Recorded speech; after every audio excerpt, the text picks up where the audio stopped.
ভোটাধিকার প্রয়োগ করলেন সস্ত্রীক মন্ত্রী সুধাংশু দাস। ভোট দিয়ে বেরিয়ে সাংবাদিকদের মুখোমুখি হয়ে তিনি বলেন, তৃতীয়বারের জন্য প্রধানমন্ত্রী হচ্ছেন নরেন্দ্র মোদী। এখন শুধু সময়ের অপেক্ষা। তিনি বলেন, বিশ্বের বৃহত্তম গণতান্ত্রিক রাষ্ট্রের সবচাইতে বড় উৎসব লোকসভা নির্বাচন।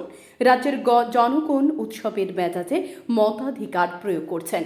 তীব্র দাবদাহের মধ্যে জনগণ ভোটাধিকার করার জন্য ধন্যবাদ জানিয়েছেন। তার দাবি, তৃতীয়বারের জন্য প্রধানমন্ত্রী হতে চলেছেন নরেন্দ্র মোদী। এখন শুধু সময়ের অপেক্ষা। সব লোকসভা নির্বাচন, এই নির্বাচনে ঠিক হবে আগামী দিন দেশ কার মাধ্যমে পরিচালিত হবে। আমাদের বিশ্বাস, আমরা গণতান্ত্রিক অধিকার প্রয়োগ করেছি, দেশের মানুষ সবাই প্রয়োগ করছেন। আজকে পূর্ব ত্রিপুরা লোকসভা আসনে আমাদের ভোটাররা উৎসবের মেজাজে ভোট দিচ্ছেন। শান্তি সম্প্রীতির মধ্যে দিয়ে ভোটদান প্রক্রিয়া চলছে।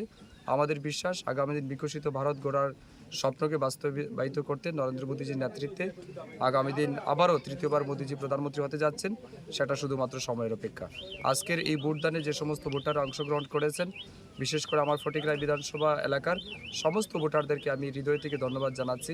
এই গরমকে উপেক্ষা করেও এখনও পর্যন্ত যারা ভোটদান করেছেন সবাইকে আমি ধন্যবাদ জানাচ্ছি, কৃতজ্ঞতা জানাচ্ছি এবং আশা রাখছি এখনও যারা ভোটদান করেনি তারাও এই গণতন্ত্রের উৎসবে সামিল হবেন এবং তাদের ভোটদান করে গণতন্ত্রকে প্রতিষ্ঠা করবেন। এবং অবশ্যই আমার বিশ্বাস, আমাদের মোদীজির নেতৃত্বে আগামী দিন ভারতীয় জনতা পার্টির সরকার প্রতিষ্ঠিত হতে যাচ্ছে। এখন পর্যন্ত তো বলা যাচ্ছে না, তবে এখন পর্যন্ত আমাদের ভোটের পার্সেন্টেজ যেটা রয়েছে এটা অত্যন্ত সন্তোষজনক এবং আমি মনে করছি এটা আমাদের হয়তো 80%-এর উপরে যাবে আমাদের পূর্ব ত্রিপুরা লোকসভা আসনে। সকাল 9টা অবধি, যেটা 7টা থেকে 9টা অবধি যেটা দেখা গেল যে 16.92% দেখা গেছে। কি মনে করেন, মানে এটা বাড়বে, এটা আপনার নিশ্চিন্ত থাকুন। অনেকেই আছে হয়তো কৃষক মানুষ, হয়তো সকালবেলা জমিতে গেছেন, তারাও ফিরে আসবেন। আমার বিশ্বাস এটা আমরা 80% মানে খুব ইজিলি ক্রস করতে পারবো। বিরোধী তরফে দেখা গেছে ওরও সন্তোষজনক ভোটে এখন অবধি তো বিরোধী সেনা উনি যে বলেছেন যে খুব শান্তিপূর্ণ সব জায়গায় ঠিক আছে, শুধু ইভিএম কয়েকটা জায়গাতে একটু গোলযোগ আছে। হ্যাঁ, এটা মেশিনারি বিষয়। আমাদের ফটিকরায় 3 নম্বর বুথেও মেশিন সকালবেলা খারাপ ছিল, নন ফাংশনাল ছিল, এটাকে রিপ্লেস করা হয়েছে, নতুন ইভিএম মেশিন আনা হয়েছে এবং এখন পর্যন্ত ঠিক আছে।